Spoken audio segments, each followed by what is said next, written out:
Hello friends, welcome to our channel stitching with Reena. Friends, आज हम आपको बताएंगे इस कोट की सिलाई करना। तो अगर जो आप लोगों ने इसकी कटिंग नहीं देखी है तो उसका लिंक डिस्क्रिप्शन बॉक्स में है, आप वहां से जाके इसकी कटिंग करना भी सीख सकते हैं। और आज मैं आपको बताऊंगी इसकी सिलाई करना। तो बहुत ही आसान तरीके से और गुम सिलाई के साथ ही मैं आपको इसकी सिलाई करना बताऊंगी। कहीं से भी बाहर से सिलाई आपको नहीं दिखेगी। तो इसको हम क्या करेंगे, जो ये अस्तर है और जो मेन फैब्रिक है, इसको सबसे पहले हम यहाँ पे पिनअप करके इस तरह से करके ले लेंगे। तो ये देखिए, इस तरह से हमने इसको पिनअप करके ले लिया है। इससे हमारा जो मेन फैब्रिक है और जो अस्तर का कपड़ा है वो इधर उधर नहीं होगा। अब इसके बाद यहाँ पे देखिए, ये जो दोनों हैं ये हमारे बैक शोल्डर हैं और सेंटर में हमारा बैक नेक है। तो यहाँ पे हमें सिलाई नहीं लगानी है, हमें ये जो आर्म होल है यहाँ से हमें सिलाई लगानी है। और इसके बाद यहाँ पे ये जो फ्रंट नेक है इसमें भी हम सिलाई नहीं लगाएंगे। तो चलिए हम बताते हैं यहाँ पे कैसे हमें सिलाई लगानी है। तो यहाँ से हम आर्म होल से इस तरह से सिलाई लगाना शुरू करेंगे। और हमने आगे के जो आगे का साइड होता है वहाँ का जो शोल्डर है उस पर अभी हमने सिलाई लगा ली है, लेकिन इसकी सिलाई भी हम बाद में इसको खोल देंगे। आप चाहें तो इस पर भी मत लगाइएगा। और इसके बाद ये जो हमारा फ्रंट नेक है इसको हम इसमें सिलाई नहीं लगाएंगे। और यहाँ पे हमें इसके नीचे से यहाँ से हमें सिलाई लगाना शुरू करना है इसमें। और यहाँ पे देखिए, नीचे तक पूरी गोलाई में हमें नीचे से सिलाई लगाते हुए लेके आना है। जो हमारा दूसरे साइड का नेक है यहाँ तक, इस नेक तक हमें इसमें सिलाई लगाते हुए लेके आना है। तो हम एक साइड से सिलाई लगाना शुरू करेंगे और दूसरे साइड का जो नेक है वहाँ तक हम इसमें सिलाई लगा लेंगे। तो इस तरह से हम यहाँ पे इसमें सिलाई लगाते हुए लेके आएंगे। तो ये देखिए, इस तरह से हमने जो दूसरे साइड का हमारा नेक है वहाँ तक हमने इस तरह से सिलाई लगा के इसको कंप्लीट कर लिया है। और इसके बाद ये जो नेक है इस पर भी हम सिलाई नहीं लगाएंगे। तो यहाँ से हम इसको निकाल लेंगे। और इसके बाद एक साइड का जो शोल्डर था उस पर हमने सिलाई लगा के ले लिया था। और ये है दूसरे साइड का शोल्डर। तो हमें ये जो दूसरे साइड का शोल्डर है इस पर भी हमें इसी तरह से सिलाई लगा के इसको भी ले लेना है। तो यहाँ पे हम जो इस शोल्डर पे भी सिलाई लगा के इसको ले लेंगे। तो यहाँ से हम इसमें सिलाई लगा लेते हैं। तो ये देखिए, ये जो दूसरे साइड का शोल्डर है इसको भी हमने सिल लिया है। और अब इसके बाद ये जो पिन्स लगाई थी इनको हम निकाल देंगे। और अब देखिए, यहाँ पे ये जो हमने सिलाई लगाई थी यहाँ पे हमें छोटे छोटे से गोलाई में जितने में हमने सिलाई लगाई है इसमें पूरे में हमें इस तरह से छोटे छोटे से कट लगा लेने हैं। और ये कट हमारे सिलाई के ऊपर नहीं जाने चाहिए, सिलाई को छोड़ के ही हमें लगाने हैं।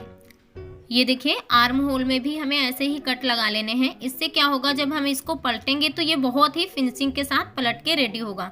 और अब इसके बाद ये देखिए, ये जो बैक पार्ट का गला है इसमें हम सिलाई नहीं लगाए थे, यहीं से हमें इसको सीधा कर लेना है। तो यहाँ से हम इसको अच्छे से पकड़ के ऐसे बाहर की साइड निकालते हुए इसको हम सीधा कर लेंगे। इसको अच्छे से ये देखिए सीधा कर लेना है। ये जो कॉर्नर निकले हुए हैं इनको भी हम अच्छे से सीधा कर लेंगे। और यहाँ पे देखिए, ये जो हमने फ्रंट साइड का शोल्डर सिल दिया था इसको हम अब यहाँ से खोल देंगे। तो यहाँ से हम इसको भी खोल के ले लेते हैं दोनों साइड के शोल्डर को। तो ये देखिए, इस तरह से हमने इसके शोल्डर को खोल लिया है। और अब इसके बाद इसको हमें ऐसे रखना है। और यहाँ पे हमें बहुत अच्छे से फिनिशिंग लाने के लिए इसके ऊपर हम दाब की सिलाई लगाएंगे। और यहाँ पे देखिए, इस तरह से हम इसको अच्छे से फोल्ड करके रखेंगे और यहीं से हम सिलाई लगाना इस पे शुरू करेंगे। तो इस तरह से हमें अच्छे से फोल्ड करते जाना है और इसके ऊपर हमें दाब की सिलाई लगा लेना है। तो यहाँ पे हमें दाब की सिलाई एकदम बिल्कुल किनारी पे नहीं लगानी है, बस 2 पॉइंट छोड़ के ही लगानी है। तो इस तरह से हम इसको रखेंगे और यहाँ पे हमें पूरे में अच्छे से दाब की सिलाई लगा के इसको ले लेना है। तो इस तरह से हम इसको सिलाई लगा के ले लेंगे। और हाँ, ये जब सिलाई लगानी है तो हमें ये भी ध्यान देना है कि जो हमारा अस्तर होता है वो हमारा ऊपर की साइड नहीं दिखना चाहिए। इसको बहुत अच्छे से संभालते हुए ही हमें सिलाई लगानी है इस तरह से। और यहाँ पे जो हमारा फ्रंट नेक है और फ्रंट शोल्डर है इस तरह से हम इसमें सीधी साइड में ही ऐसे कपड़ा रखते हुए इसमें हम सिलाई लगा लेंगे। क्योंकि जितनी फिनिशिंग के साथ हमारी सिलाई लग के आएगी, कपड़े का लुक उतना ही अच्छा निखर के आता है। कोई भी कपड़ा हो, जितनी फिनिशिंग के साथ हम उसकी सिलाई करते हैं उसका लुक उतना ही अच्छा निखर के आता है। तो हमें इसमें फिनिशिंग का बहुत ही अच्छे से ध्यान देना है और इस तरह से कोई जल्दबाजी नहीं करनी है, बस धीरे धीरे ही सिलाई लगाते जाना है और अच्छे से इसको फोल्ड कर लेना है। तो इस तरह से हम इसको पूरे में सिलाई लगा के इसको ले लेते हैं। तो ये देखिए इस तरह से हमने इसको सिल के ले लिया है और अभी हमारे जो बैक साइड के शोल्डर हैं और जो गला है उस पर सिलाई हमने नहीं लगाई है। तो यहाँ पे हम इसके गले पे सिलाई लगा के ले लेंगे और बैक साइड के जो शोल्डर हैं इसको हमने नहीं सिला है। तो इस तरह से हमने बैक गले को भी सिल लिया और अब इसके बाद आप देख सकते हैं ये देखिए यहाँ पे कोई भी मार्जिन नहीं दिखेगा और इसका जो लुक है वो भी बहुत अच्छा आएगा। तो इस तरह से आप बनाइएगा, बहुत ही अच्छी बनके तैयार होगी ये कोट। और अब यहाँ पे देखिए इस तरह से हम यहाँ पे इसके शोल्डर जोड़ेंगे। तो यहाँ पे देखिए एक साइड में हमने सिलाई लगा ली थी और एक साइड में हमने इसको खुला रखा हुआ था इस तरह से। तो जो साइड हमने खुला रखा हुआ है इसको हमें पहले आधा इंच तक अंदर को ऐसे फोल्ड करना है और इसके बाद ये जो हमारा फ्रंट पार्ट है इसको हम इसके अंदर आधा इंच तक ही अंदर डालेंगे। इस तरह से हमें आधा इंच अंदर को करना है और यहाँ पे ऐसे ही फोल्ड करके इसके ऊपर इस तरह से हम सिलाई लगा लेंगे। तो यहाँ पे इस तरह से हम फोल्ड करके इसको भी सिलाई लगा के ले लेते हैं। यहाँ पे हमने डबल सिलाई लगा लिया है। तो ये देखिए इस तरह से हमने इसके शोल्डर को सिला है और यहाँ पे आप देख सकते हैं ये जो शोल्डर है ये शोल्डर भी बहुत ही फिनिशिंग के साथ ही जुड़ के रेडी हुआ है। इसमें नीचे की साइड आपको कोई मार्जिन नहीं दिखेगा। इसी तरह से हमारा जो दूसरे साइड का शोल्डर है उसको भी सिल के ले लेंगे। तो हम दूसरे साइड का भी शोल्डर सिल के ले लेते हैं। तो ये देखिए इस तरह से हमने दोनों साइड के शोल्डर को सिल लिया है और अब इसके बाद इसका लुक मैं आपको दिखाती हूँ कि किस तरह से आएगा। ये देखिए यहाँ पे कोई मार्जिन नहीं है, कोई कुछ नहीं है, बहुत ही फिनिशिंग के साथ ये कोट बन के रेडी होगा। और अब इसके बाद इसमें हम क्या करेंगे, हमें इसमें अब लगानी है कॉलर। तो यहाँ पे अब हम कॉलर लगाएंगे। तो कॉलर लगाने के लिए सबसे पहले हमें इसके गले का जो नाप है ये ले लेना है कि इसकी जो गोलाई है वो कितनी आ रही है। तो इस तरह से हमें अच्छे से एक साइड से रखते हुए पूरे को अच्छे से गोलाई में ही नापना है, क्योंकि जब हम कॉलर की गोलाई अच्छे से नापेंगे तो हमारी कॉलर बहुत ही अच्छे से परफेक्ट कट के रेडी होगी और लगेगी भी बहुत अच्छे से। तो यहाँ पे देखिए इसकी जो लंबाई है वो है 14.5 इंच में 2 पॉइंट ज़्यादा हैं। तो इतना ही हमने ये देखिए इसी ही लंबाई का हमने ये बुकरम कट करके ले लिया है।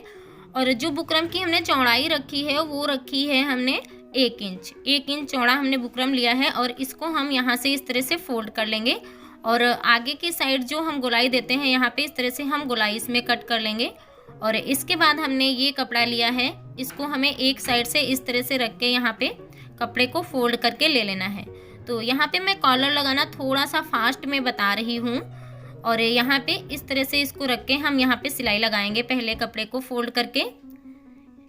तो ऐसे हमने यहाँ पे सिलाई लगा लिया है और इसके बाद इधर ये देखिए जो एक्स्ट्रा कपड़ा है इसको हमें ऐसे ही पलट लेना है। इस तरह से हम पकड़ के ऐसे रख के इसको पलट लेंगे और यहाँ पे बिल्कुल हल्का सा मार्जिन रखते हुए इसके ऊपर भी हमें सिलाई लगा लेनी है। तो यहाँ पे हमें कॉर्नर की साइड में थोड़ा सा जब हम कॉलर अटैच करते हैं उसके लिए गैप छोड़ के ही ऊपर की साइड सिलाई लगानी है। और इसके बाद इसको हम सीधी साइड में ऐसे पलट लेंगे और इसके ऊपर हम लगा लेंगे दाब की सिलाई। और यहाँ पे देखिए इस तरह से हमने ये थोड़ा सा गैप छोड़ा है, यहाँ से हम इसको कॉलर को अटैच करेंगे और इसके ऊपर हम लगाएंगे दाब की सिलाई। फ्रेंड्स, अगर जो आपको बहुत ही परफेक्ट तरीके से कॉलर लगाना सीखना है तो मेरे चैनल पे आपको कई सारी कॉलर लगाने की वीडियो मिल जाएंगी और लिंक डिस्क्रिप्शन बॉक्स में है, आप वहां से जाके भी कॉलर लगाना सीख सकते हैं। यहाँ पे मैंने थोड़ा सा फास्ट करके इसको बताया है। और इसके बाद यहाँ पे हम आधा इंच का मार्जिन लेते हुए इसको कट कर लेंगे और इसके बाद देखिए यहाँ पे इसको हम ऐसे फोल्ड करेंगे और इसका जो सेंटर है इसके सेंटर में हमें छोटा सा कट लगा लेना है इस तरह से। और इसके बाद हम लेंगे कोट को और कोट के सेंटर को भी हमें निकालना है। तो इस तरह से जो आगे के दोनों साइड हैं इनको हम इस तरह से बराबर से मिलाते हुए रखेंगे और इसका जो सेंटर निकल रहा है इसके सेंटर में हम ये कट लगाएंगे। छोटा सा ही हमें कट लगाना है, बहुत बड़ा कट नहीं लगाना है। और इसके बाद इसको हम इस तरह से रखेंगे और यहाँ पे जो हमने दोनों में कॉलर में और कोट में जो कट लगाए हैं इनको हमें इस तरह से मिलाते हुए रखना है और यहीं पे हम सेंटर से ही सिलाई लगा लेंगे। तो पहले हमें एक साइड की कॉलर को सिल के ले लेना है। तो इस तरह से हम पहले एक साइड की कॉलर को सिल लेंगे। ये देखिए, इस तरह से हमने इस साइड की कॉलर को सिला है। इसी तरह से हमारा जो दूसरा साइड है कॉलर का, उसको भी हमें ऐसे ही सेम ऐसे ही सिल के ले लेना है। तो हम दूसरे साइड का भी कॉलर ऐसे ही सिल के ले लेते हैं। तो ये देखिए, इस तरह से हमने दोनों साइड के कॉलर को ऐसे सिला है, दोनों साइड। और इसके बाद इसको हम ऐसे सीधा करेंगे और ये जो मार्जिन है इसको हमें अंदर को दबाते हुए इस तरह से कॉलर को रखेंगे। और एक साइड जो कॉलर का बचा था इसको हम इस तरह से मार्जिन को दबाते हुए रख के इसके ऊपर हम सिलाई लगा लेंगे। तो इस तरह से इसके ऊपर भी हम सिलाई लगा के इसको रेडी कर लेते हैं। तो ये देखिए, ये हमने जो हमारी कॉलर है इसको भी हमने लगा के रेडी कर लिया है। तो इस तरह से ये जो हमारा कोट था ये बन के रेडी हो गया है। ये देखिए कितनी फिनिशिंग के साथ ही बन के रेडी हुआ है। और अब इसके बाद हमें इसमें लगानी है बटन। तो हम यहाँ पे बटन ले लेंगे और हमें यहाँ पे इस तरह से बटन लगा के इसको रेडी कर लेना है। तो फ्रेंड्स, आप लोग मुझे कमेंट में ज़रूर बताइएगा कि ये जो कोट है ये आपको कैसा लगा और मैंने कैसे बताया है आपको। और अगर जो आपको मेरा बताया गया तरीका अच्छा लगा हो तो प्लीज़ वीडियो को लाइक शेयर और सब्सक्राइब भी करिएगा। Thanks for watching my video.